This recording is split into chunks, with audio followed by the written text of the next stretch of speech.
அவளுக்கு ஹாட்டா இருக்கு. வணக்கம், நான் உங்க டாக்டர் ஆஷா பேசுறேன். இன்னைக்கு என்கிட்ட வந்து ஒரு தேவதை வந்திருக்கா. அவளுக்கு ஏன் பேர் தான் வைக்கணும்னு அவங்க அப்பதான் ஆசைப்பட்டாங்களாம். ஆனா அவ வந்துட்டு எங்க வந்து என்ன சொல்லி சொல்லி கூப்பிட முடியாதாம். அந்த மரியாதை நிமித்தமா அவளுக்கு வந்து சாமி பேர் வச்சிருக்காங்க. அவங்க அப்பா வந்து பழனிக்கு வேண்டுதல் வச்சாங்க. அவங்க வீட்டுல இல்ல, நீங்க எதுவுமே பேரு ஊர்லாம் சொல்லக்கூடாது. அவங்க வந்து என்ன பண்ணிட்டாங்க, இந்த மாதிரி சாமி பொம்பளை பிள்ளைதான் வேணும், எங்க வீட்டுல ஃபுல்லா பையனா இருக்கு, பொண்ணு பிறந்தாதான் அந்த கடவுளையே அந்த பிறந்த மாதிரி இருக்கணும்னு.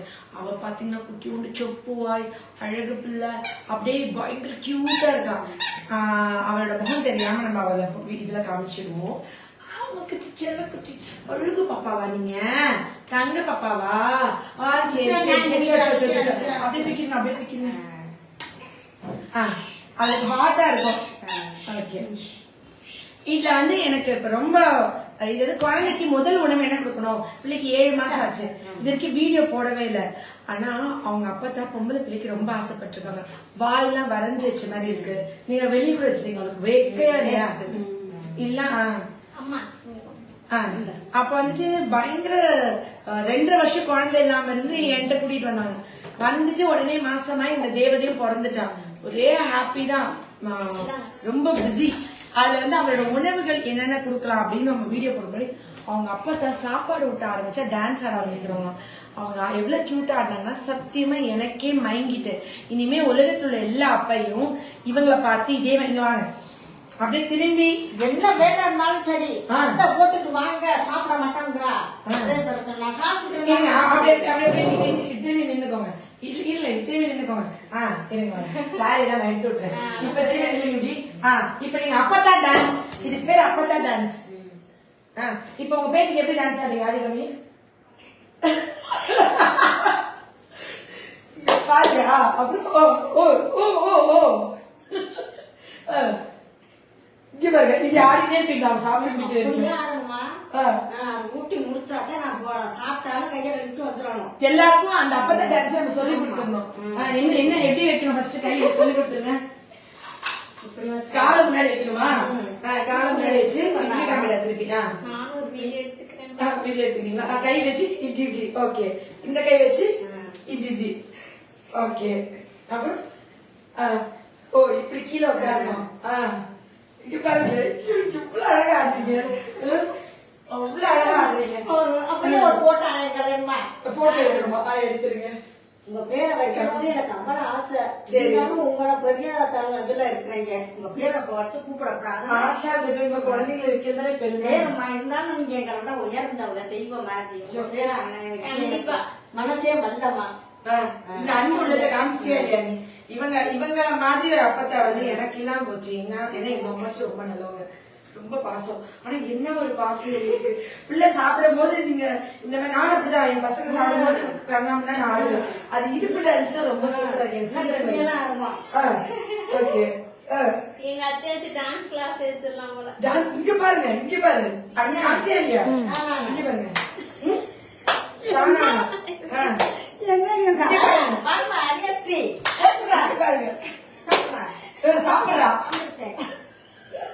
சாப்பிடுறா பிள்ளை சாப்பிடலன்னு போன் டிவி காமிக்கிறீங்க எல்லா வீட்லயும்.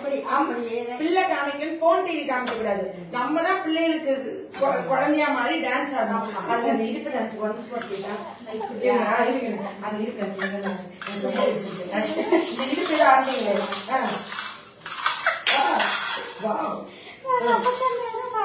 இங்க பாருங்க, இப்படிதான் எல்லாம் அப்பதான் இருக்கணும். ஹிப் ஷேக்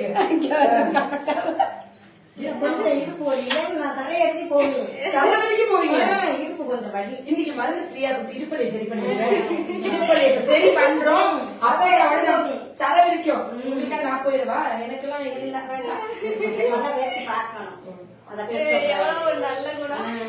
இப்படி மாமியார் கிடைக்கிறீங்க, ரொம்ப சூப்பர். வாங்க கொஞ்சம் அங்க பிள்ளை வந்து ஒரு டான்ஸ் ஆடலையா? நாங்க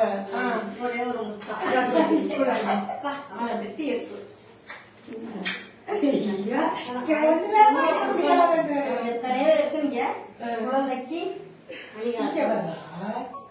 இவத்துல நான் என்ன சொல்றது, இதெல்லாம் என்ன ஜென்மத்துல என்ன புண்ணியம் பண்ணேன், என்ன கருது இருக்குன்னு தெரியல. சொன்னதை விட நாங்க இதுவா பல மடங்கு இதுவா இருந்துட்டோம். Thank you thank you. இதுல வந்துட்டு இந்த கேழ்வரகு என்னன்னா, குழந்தைக்கு கொடுக்குற முதல் உணவுல சிறுதானியங்கள இந்த கேழ்வரகு தான் கொடுக்கணும். நீங்க தான் கேட்டுக்கணும், உட்காருங்க. இந்த கேழ்வரகு வந்துட்டு நம்ம சின்ன வயசுல கேப்ப கழி சாப்பிட்டுருப்போம். உருண்டை உருட்டி மட்டன் கிரேவி நாட்டுக்கோழி ஞாயிற்றுக்கிழமை அவ்வளவு முழுங்குவேன். அப்ப நான் சாப்பிட்டதோட சத்து தான் இன்னைக்கு நான் நல்லா இருக்கேன். நேத்து வந்து ஆசீர்வாத் ஆட்டாவும் Dinamalar and Sathya home appliances சேர்ந்து ஒரு மில்லட்ஸ் மகாராணி ஒரு கான்டெஸ்ட் நடத்தினாங்க மதுரையில. உண்மையாவே நிறைய 200 லேடிஸ்க்கு மேல கலந்துட்டாங்க, 250 பேர்கிட்ட. ரொம்ப பெரிய ஈவெண்டா நடந்தது. எனக்கு பெண்கள் இவ்வளவு தூரத்துக்கு உணவு எல்லாம் ஆர்டர் பண்ணி ஹோம் டெலிவரி வாங்குற காலத்துல இந்த மாதிரி சமைச்சு பிள்ளைகள் விதவிதமா கொடுக்குறாங்க. ஹார்டின் மாதிரி பிஸ்கெட்ஸ், ஒவ்வொரு உணவுமே சூப்பர். அதுல எனக்கு வந்து இந்த கேழ்வரகு பத்தி நான் வந்துட்டு முக்கியமா அங்க சொன்ன பாயிண்ட் இந்த உலகம் ஃபுல்லா தெரியணும், சொல்லாம விட்டுறக்கூடாது. இந்த கேழ்வரகு வந்து குழந்தைங்களுக்கு கொடுக்குற முதல் உணவு. ஒரு கைப்பிடி கேழ்வரகை நைட்டே ஊற வச்சுட்டு அடுத்த நாள் காலை அதை அரைச்சி திக்கா பால் எடுத்து நாட்டு சர்க்கரையோ கருப்பட்டியோ போட்டு கூழ் மாதிரி கிண்டி குழந்தைங்களுக்கு கொடுத்தா இந்த எலும்புகள்லாம் வலுப்பெறும், பல்லு சொத்த பல் வராது. எல்லா பிள்ளைகளுக்கும் பல்லே இல்ல, பாதி பல்லு இல்ல. எல்லாம் என்ன பண்றாங்க, பல்லு இல்லைன்ட்டு போய் வசதிக்கு ஏத்த மாதிரி நல்ல வசதியானவங்கன்னா தங்கத்துல போய் கேப் போட்டு வராங்க, கொஞ்சம் வசதினா வெள்ளியில கேப் போடுறாங்க, வசதி இல்லைன்னா போய் அடைச்சிட்டு வராங்க. அதுல எந்த பெருமையும் இல்ல. என் பிள்ளைக்கு பல்லு என்னதான் நான் வந்து நல்லா வளர்த்தா கூட அந்த பல்லு வந்து அடுத்த பல் வரணும். என்னை எப்படி பாக்குற அவ்வளவு பெரிய பேச்சாளரா வரும். உங்களோட வளர்ப்பு அப்படிதான் இருக்கும். அப்ப வந்துட்டு அந்த குழந்தைங்க எவ்வளவுதான் பெரிய ஆட்களா இருந்தா கூட இந்த ஒரு நிமிஷம் எங்க அம்மா பக்கா கிராமத்துல ஒரு குழந்தை மனசுல ஒருத்தவங்க, அவங்க இப்படிதான் இருப்பாங்க. நீங்க வீடியோ போடுங்க, நீங்க லைவ் போடுங்க, என்னன்னா பண்ணுங்க, நாங்க முக்கியம் அந்த இது வந்து இந்த கேழ்வரகு வந்து என்னன்னா என்னோட குழந்தையோட பற்கள் சொத்தையாகாம தடுக்கிற அளவுக்கு கால்சியம் நிறைய இருக்கு. பிறந்த குழந்தைக்கு சிரிச்சா ஒரு பல்லு கூட இல்ல, எல்லாம் கருப்பா இருக்கு. அப்படி இல்லாம என் குழந்தைய பல்ல பாதுகாக்கணும். என்னதான் நீங்க பல்ல சுத்தம் பண்ணி பால் பல்லு விழுந்து முளைக்கிற பெர்மனன்ட் டீத் நல்லா இருக்கும்னாலும் அந்த கம்ஸ் எல்லாம் அது போய் அஃபெக்ட் பண்ணதானே செய்யும், அந்த ஈரெல்லாம் வீக் ஆக தானே செய்யும். அவங்களுக்கு எப்படி 100 வயசு வரைக்கும் பல்லு இருக்கும். அதனால பல்ல பாதுகாக்கணும். ஒண்ணு. இந்த கேழ்வரகுல நேத்து நான் சொன்னதுல ரொம்ப முக்கியமான விஷயம், கேழ்வரகுல நிறைய ட்ரிப்டோஃபன் இருக்கு. இந்த ட்ரிப்டோஃபன் வந்து ஹிஸ்டிடினும் மீத்தியோனைன் செக்ரீட் பண்ணுதுன்னு சொன்னேன்.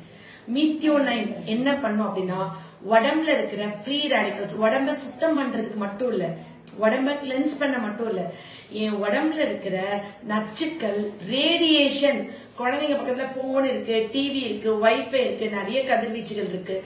எப்படி வந்துட்டு எள்ளு வந்து ரேடியேஷன் எடுக்குமோ அதே மாதிரி இந்த இட்டுநூண்டு இருக்கக்கூடிய இந்த கேழ்வரகு வந்து அந்த உடம்புல ரேடியேஷன், இந்த போன் யூஸ் பண்ண கதிர்வீச்சுகள், இந்த குழந்தைங்க உடம்புல இருக்கிற மெட்டல்ஸ், டாக்ஸின்ஸ் எல்லாம் டிடாக்ஸ் பண்ண, சுத்தம் பண்ண, கழுவி வெளியனுப்ப இந்த மீத்தியோனைன் உதவுது. அது வந்து இதுல நிறைய இருக்குங்க.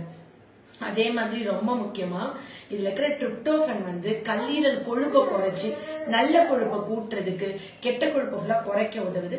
லிவர்ல இந்த ட்ரிப்டோஃபன் நியாசன் சொல்லக்கூடிய பி காம்ப்ளெக்ஸ்ல முக்கியமான ஒரு சத்து, அதை வந்து உற்பத்தி ஆகிறதுக்கு, அது வந்து நிறைய ப்ரொடியூஸ் ஆகிறதுக்கு இது சப்போர்ட் பண்ணுது. அந்த நியாசன் என்ன பண்ணுதுன்னா கணையத்துல இருக்கிற டெட் செல்ஸ், இந்த கணையத்தை அழிஞ்சு இருக்கிற இதெல்லாம் சரி பண்ண உதவுது. குறிப்பா டைப் 1 டயபெட்டிஸ் சொல்லக்கூடிய குழந்தைகளுக்கு வரக்கூடிய சர்க்கரை நோய் வராமல் தடுக்கக்கூடிய ஒரு மிக முக்கியமான உணவு. குளூட்டன் ஃப்ரீன்னு சொல்லுவோம். இதுல குளூட்டன் கிடையாது, அந்த பசைத்தன்மை கிடையாதுன்னு. இந்த குளூட்டன் ஃப்ரீ ஏன் அவ்வளவு முக்கியம்? குளூட்டன்னா என்ன?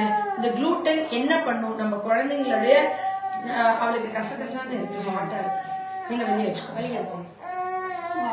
அந்த குளூட்டன் வந்து என்ன பண்ணும், அதாவது இப்ப வெளிநாடுகள்ல எல்லாம் இருக்காங்கல்ல, வெளிநாடுகள்ல இருக்கவங்களுக்கு வேர்க்கடலை கொடுக்க கூடாது. இப்ப வேர்க்கடலை உள்ள சாக்லேட் எல்லாம் கொடுத்தா பீனட் அலர்ஜி, ஜெயிலே போட்டுருவாங்க. நம்ம குழந்தை பிறந்த நாளைக்கு கொடுத்து அமிச்சோம்னா அந்த குழந்தைங்க அலர்ஜியில இறந்தே போயிடுவாங்க. ஏன்னா அது வந்து அவங்களுக்கு ஒத்துக்காது, அவங்களுக்கு அது வந்து சேராது, பீனட் அலர்ஜி. ஆனா நம்ம சட்டியா கடலை அவிச்சு சாப்பிடுவோம், நம்ம உடம்புக்கு ஒத்துக்கும். அதாவது என்னுடைய தலைமுறை எனக்கு மட்டும் உள்ள உணவு கிடையாது, 100 வருஷம் என் பாட்டன் முப்பாட்டன் சாப்பிட்ட உணவுகள்ல தான் என்னுடைய டிஎன்ஏ வந்து டிராவல் ஆகும். அதுதான் என் உடம்புல ஒத்துக்கும், ஒத்துக்காம போகும். ஜெனட்டிக் இது. ஆஷா வந்து ஆஷா மட்டும் காமிக்கல, ஆஷாவோட 100 தலைமுறை 10 தலைமுறைக்கு முன்னாடி உள்ள தாத்தா பாட்டியும் நான் டிரான்ஸ்லேட் பண்றேன். அப்போ நான் வந்து என்ன பண்ணணும்னா என்னோட தலைமுறைக்கு இந்த குளூட்டன் என்னது, மைதா, இந்த பரோட்டா, இதெல்லாம் நிறைய பேர் சொல்லுவாங்க. என்னோட பக்கத்து வீட்டுக்காரங்க டெய்லி 4 பரோட்டா சாப்பிடுறாங்க, 15 வருஷமா சாப்பிட்டு இருக்காங்க, நல்லா தானே இருக்காங்க. நான் மட்டும் என் பரோட்டா சாப்பிடக்கூடாது? பரோட்டா சாப்பிட்டா அவருக்குலாம் சுகரே இல்லையே. குளூட்டன் அலர்ஜி வந்து எல்லாருக்கும் இருக்கணும்னு தேவையில்லை. ஆனா ரெகுலரா இந்த மாதிரி குளூட்டன் ஃபுட் எடுத்துக்கிட்டே இருந்தா என்னோட சிறுங்குடல்ல சத்துக்கள் உரியும் தன்மை கம்மியாகுது.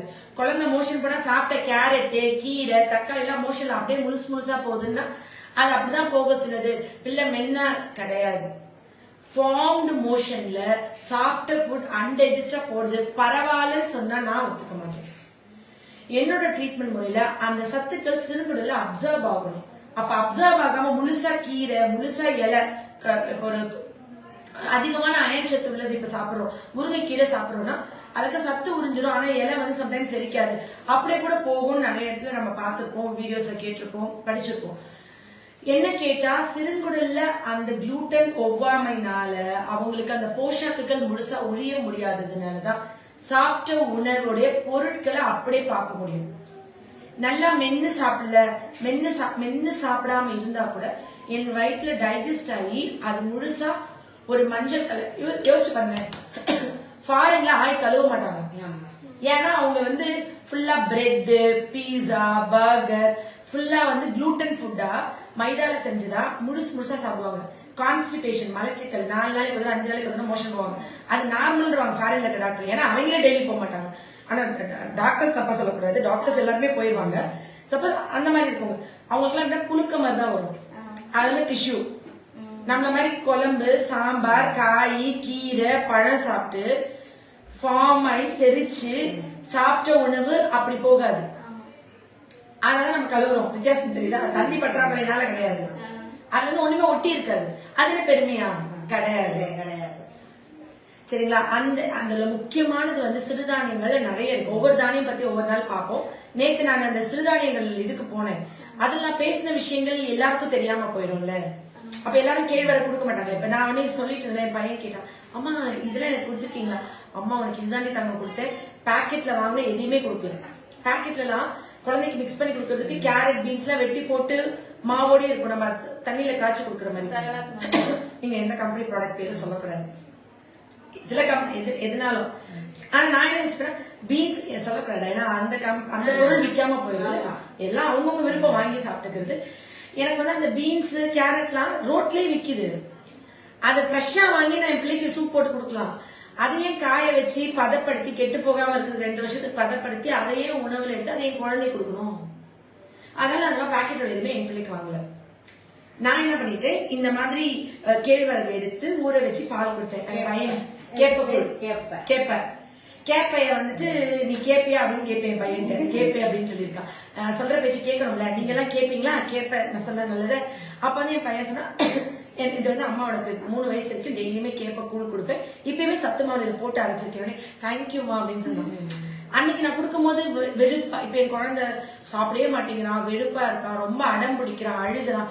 அதனாலதான் 4 பரோட்டா வாங்கி கொடுத்தேன். அதனாலதான் மாசத்துக்கு ஒரு தடவை பானிபூரி, மாசத்துக்கு ஒரு தடவை பரோட்டா, மாசத்துக்கு ஒரு தடவை ஃப்ரைட் ரைஸ் வந்து பெருமையா சொல்றாங்க. அது கண்ட்ரோல்ல வச்சிருக்கமா சொல்றாங்க. நாளைக்கு அதே குழந்தைக்கு சுகர் ஏதாவது வந்துட்டா வந்து அழுகுறாங்க, எப்படியாவது என் குழந்தை இன்சுலின் குத்தி குத்தி வலிக்குது, 8 வயசு 10 வயசு 13 வயசு இன்சுலின் ஊசி, ப்ளீஸ் ஏதாவது பண்ணுங்க டாக்டர்னு வராங்க. அப்ப வந்துட்டு கணையம் முழுசா பாதிச்சிருது. ஒழுங்கா கேப்பக்குள்ள குழந்தைகளை கொடுத்துட்டே இருந்தா கணையம் அழிஞ்சிடாம கெட்டு போகாம பாதிக்காம தடுத்துக்குள்ள நிறைய உணவுகள் இருக்கு. இது மட்டுமே 100% கிடையாது. ஆனா இது கண்டிப்பா ஒரு சப்போர்ட் பண்ணுதுன்னு ஆய்வுபூர்வமா நிறைய ரிசர்ச் பேப்பர் போட்டிருக்காங்க. அப்ப என் குழந்தைக்கு இந்த கேழ்வரகு கூழ கொடுத்தா எலும்புகள்லாம் வலுப்பெறும், அயன் அப்படி இருக்கு, இரிட்டபிலிட்டி, கோவப்படுறது, எரிச்சல் படுறது, தூக்கமின்மை பிரச்சனை வராது. ஏன்னா செரட்டோனின், மெலட்டோனின் நிறைய இந்த மில்லட்ஸ் சிறுதானியங்கள்ல செரட்டோனின், மெலட்டோனின் இயற்கையாவே நிறைய இருக்கு. அது நிறைய வந்து உற்பத்தி பண்ண, நம்மளுடைய பிரெயினை உற்பத்தி பண்ண வைக்கிறதுக்கான சத்துக்கள் இதுல ஸ்டிமுலன்ஸ் நல்லா இருக்கு. சோ அந்த மெலட்டோனின் தூக்க வர்றதுக்கானது. ரெகுலரா சாப்பிட்டா நல்ல தூக்கம் வந்துடும். சிறுதானியங்கள் ரெகுலரா சாப்பிட்டா சூப்பரா தூக்கம் வரும். தூக்க வரல குழந்தை தூங்க மாட்டேங்குது, எத்தனை மணி ஆனாலும் தூங்க மாட்டேங்குதுங்கிறாங்க. அது குடல் இது நல்லா வேலை பார்த்தா தானே இது நல்லா இருக்கும். இதான் ரெண்டாவது பிரெயின். இந்த பிரபஞ்சத்துல நானே ஒரு கிருமி தான். நான் ஒரு கிருமி, ஒரு பெரிய டைனோசருக்கு நான் ஒரு கிருமி. ஒரு என் உடம்புக்கு ஒரு சின்ன கண்ணு தெரியாத இருக்குது ஒரு கிருமி. சரியா? எல்லாமே கிருமிகள் தான். இதுல நல்ல கிருமி இருக்கு, கெட்ட கிருமி இருக்கு. தயிர் புளிக்க வைக்கிறது நல்ல கிருமி, இட்லி மாவை புளிக்க வைக்கிறது நல்ல கிருமி, ஊறுகாய் வந்து நல்ல கிருமி. நான் உயிர் வாழ என் உடம்புக்கு நல்ல கிருமி வேணும். சாக்லேட் சாப்பிட தூண்டுறது, ஐஸ்கிரீம் சாப்பிட தூண்டுறது, கெட்ட சாப்பாடை சாப்பிட தூண்டுறது கெட்ட கிருமி. என் உடம்புல ரெண்டுமே இருக்கு. நல்ல கிருமியை நான் கூட்டி கெட்ட கிருமியை குறைச்சாதான் நான் வாழ முடியும். இல்ல நான் கிருமிக்கு சாப்பாடாயிருவேன். அந்த நல்ல கிருமியை கூட்ட நான் பழைய சாத தண்ணி, தயிர், மோர், இட்லி, ஊறுகாய், உப்பு கம்மியா போட்டு நார்த்தங்காய் ஊறுகாய், இந்த மாதிரி நான் சாப்பிடுவேன். புரியுதா உங்களுக்கு? இதுல இருந்து இது பண்ண இந்த தூசி. அப்ப இந்த என்னோட நல்ல கிருமி கெட்ட கிருமிகள் நான் குறைச்சிட்டேன் பழைய சாத தண்ணி குடிச்சு அப்படின்னா ஆட்டோமேட்டிக்கா இந்த என் உடம்புக்கு கெடுதலானது சாப்பிடணும்னு எனக்கு ஆசையே வராது. புரியுதுங்களா? சாக்லேட் தேட மாட்டேன், கெட்டது தேட மாட்டேன். நம்ம இப்ப எப்பயோ ஒரு தடவை கொக்கோ இல்ல நல்ல சாக்லேட்ஸ் இருக்கு, உடம்புக்கு நல்ல ஹாப்பி ஹார்மோன் செக்ரீட் பண்ணக்கூடிய சாக்லேட்ஸ், அந்த மாதிரி நான் வாங்கி தரணுமா? இப்ப பாருங்க எல்லா இடத்துலயும் பஞ்சு மிட்டாய், கலரிங் ஏஜென்ட். எத்தனை பேர் கேசரிக்கு கலர் பவுடர் போடாம சமைக்கிறீங்கன்னு சொல்லுங்க. ரெட் கலர்லயோ ஆரஞ்சு கலர்லயோ இருந்தாலே கலர் தான். ஆனா நான் சாப்பிடவே மாட்டேன். எந்த ஃபங்க்ஷன் போனா எங்கேயுமே என் குழந்தைங்களுக்கும் வீட்டுல எதுக்குமே ஒரு சொட்டு தான், ஒரு பொட்டு தான். பாம்பு கடிச்சா ஒரு சொட்டு விஷம் தான், ஒரு சொட்டு தானே. பாம்பு வருத்தப்படுது டெய்லி கடிச்சுக்க விடுவோமா? கை காமிப்பா, கடிச்சுக்கோ பாம்பு, ஒரு சொட்டு தானே அப்படின்ற மாதிரி. எதுக்கு அந்த ஒரு சொட்டு இன்ட்ரோடியூஸ் பண்ணோம்? இதுல அவ்வளவு கெடுதல் இருக்கு, இது வந்து உனக்கு அவ்வளவு வியாதிகள் வரும் அப்படின்னு நம்ம சொல்லி சொல்லி சொல்லி அது நான் ஒரு நாள் கூட தொடவோ வாங்கவோ விட்டதே இல்லை. அது பண்ணாம விட்டுட்டா ஒரு அட்லீஸ்ட் ஒரு அம்மாவோ ஒரு ஆத்ம திருப்தி இருக்கும். என் குழந்தை இன்னைக்கு அழுவான், அடம் பிடிப்பான், பிரச்சனை பண்ணுவான், வருத்தப்படுவான். ஆனா வளர்ந்து ஒரு நாள் நிக்கும் போது நம்ம அவன் நல்லா வாழும் போது நம்மள கடவுளா பார்ப்பான்.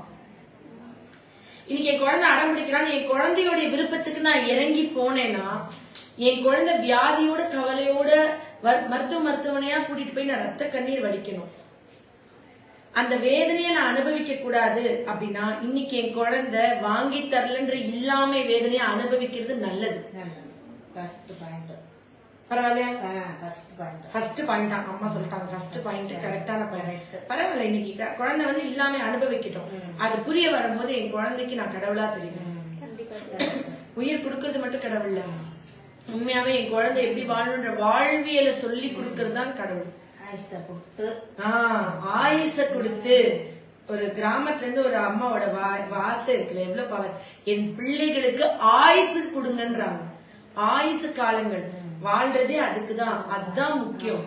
அதை கொடுக்காம இந்த மாதிரி உணவுகள் கொடுத்து நிச்சயமா தினமலருக்கும் ஆசீர்வாத் ஐடிசி உங்களுக்கும் ஆசீர்வாத்ல கூட நம்ம சிறுதானியங்கள் ஃபுல்லா நிறைய ரெடிமேட் தோசை மாவு மிக்ஸ் அந்த மாதிரிலாம் வருது போல. சோ அந்த மாதிரி எல்லாம் எனக்கு பார்த்தேன். நான் ஃபர்ஸ்ட் டைம் பார்த்தேன், அதெல்லாம் நல்லா இருந்தது. சோ குழந்தைங்களுக்கு முதல் உணவுல ஒரு உணவு சொல்லியிருக்கேன். ஒவ்வொரு உணவு பத்தி நான் அடிக்கடி வீடியோல அடுத்து சொல்லி என்னெல்லாம் அங்க பேசணும் அது நீங்கெல்லாம் தெரிஞ்சுக்கிற மாதிரி கண்டிப்பா நான் போடுறேன். Love you all. Thank you. Super.